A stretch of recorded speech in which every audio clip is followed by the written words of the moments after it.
Terima kasih Anda masih bersama kami. Bagi Anda yang baru saja bergabung, kami hadirkan kembali 3 berita utama hari ini. Musim kemarau belum puncaknya, sejumlah desa di Kabupaten Tegal sudah kesulitan air bersih. Sejumlah sekolah menengah pertama di Brebes terindikasi menjual seragam sekolah dengan harga lebih mahal dari pasaran. Polisi memburu pelaku pembunuhan laki-laki yang mayatnya ditemukan di dasar tebing desa Purwokerto, Pati.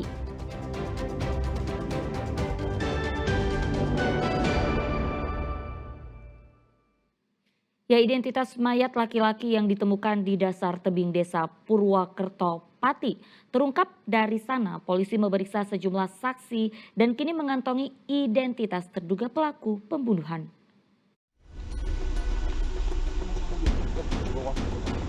Identitas mayat yang ditemukan di dasar tebing desa Purwokerto, Kecamatan Kayen, Pati sudah terungkap. Korban adalah RK, warga desa Beketel yang tinggal tak jauh dari lokasi penemuan.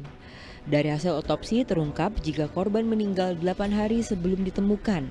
Adanya luka di kepala bagian belakang. Selain itu, polisi juga menemukan bantal bernoda darah, pakaian korban, dan sebongkah batu serta tali tampar. Dari hasil itu, polisi juga memeriksa sejumlah saksi. Bahkan mereka memastikan telah mengantongi identitas pelaku. Nah, itu memang ada indikasi ada kekerasan, mungkin ada tindak pidana. Namun demikian kita sudah melakukan klarifikasi, saksi-saksi kita kumpulkan semuanya, kita maraton untuk melaksanakan pemeriksaan, dan alhamdulillah mungkin dari keterangan-keterangan dan alat bukti yang sudah kita dapatkan, kemungkinan kita sudah kantongi identitas pelaku. Saat ini polisi telah mengejar terduga pelaku. Dugaan awal kasus pembunuhan dipicu masalah asmara. Arif Nur melaporkan dari Pati. Ya, 3 pencuri baterai menara seluler yang beraksi di Brebes dan Tegal ditangkap polisi. Akibat ulah ketiga pelaku, jaringan internet di wilayah tersebut kerap mengalami gangguan. Ketiga pria ini membuat warga Brebes dan Tegal resah. Akibat ulahnya, jaringan internet di wilayah tersebut kerap terganggu. Masing-masing pelaku berinisial DP, A, dan MR kerap mencuri baterai menara seluler di beberapa wilayah di Brebes seperti Kecamatan Tonjong, Kecamatan Ketanggungan, Kecamatan Jatibarang, Kecamatan Bantar Kawung, dan Kecamatan Brebes. Komplotan ini mencuri ke 5 lokasi itu dalam waktu 10 hari. Untuk memuluskan aksinya, tersangka mencuri pada malam hingga dini hari. Para tersangka berpura-pura menjadi petugas menara yang akan memperbaiki jaringan internet. Jadi modus yang dilakukan adalah para tersangka ini datang ya dengan pertama mereka melihat situasi atau memprofiling tempat-tempat yang akan mereka lakukan aksi.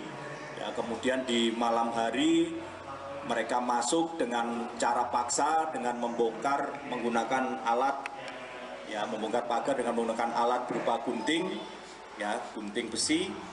Kemudian juga mereka menggunakan alat las. Ya, alat las ini digunakan mereka untuk membongkar pelindung atau plat dari baterai litium tersebut. Dari pengakuan salah satu pelaku, pencurian ini telah dilakukan sejak tahun 2022. Selain menangkap ketiga pelaku, polisi turut menyita barang bukti seperti alat las, gunting besi, dan 1 unit minibus yang digunakan tersangka untuk mencuri. Perbuatan ketiga tersangka melanggar undang-undang tentang pencurian dengan pemberatan. Mereka pun terancam hukuman 7 tahun penjara. Sugi Hartono melaporkan dari Brebes. Ya, Kejaksaan Negeri Kabupaten Semarang menetapkan 5 orang sebagai tersangka atas kasus korupsi yang berkaitan dengan pendaftaran tanah sistematis lengkap PTSL di Desa Papringan, Kecamatan Kaliwungu. Korupsi itu merugikan negara sekitar 900 juta rupiah. Kepala Desa Papringan berinisial ST serta 4 panitia PTSL ditetapkan sebagai tersangka kasus korupsi PTSL di Desa Papringan, Kalibungu. Keempat panitia PTSL ini masing-masing berinisial BS sebagai ketua panitia yang bertanggung jawab atas pelaksanaan program PTSL tahun 2020. SP merupakan bendahara PTSL, kemudian SW dan YS yang merupakan anggota PTSL. Berdasarkan laporan hasil audit investigasi Inspektorat Daerah Kabupaten Semarang, diduga pelaksanaan PTSL tahun 2020 di Desa Papringan tidak sesuai dengan ketentuan. Diperkirakan kerugian negara sebesar 907 juta rupiah.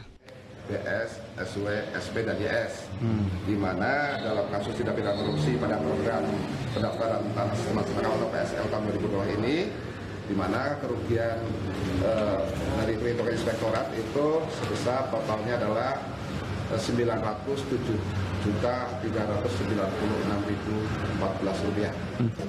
Atas perbuatannya para tersangka dijerat pasal 12 huruf E dan pasal 11 Undang-Undang Nomor 31 Tahun 1999 Jungto, Undang-Undang Nomor 20 Tahun 2001 tentang pemberantasan tindak pidana korupsi dengan ancaman hukuman penjara maksimal 20 tahun dan denda miliaran rupiah.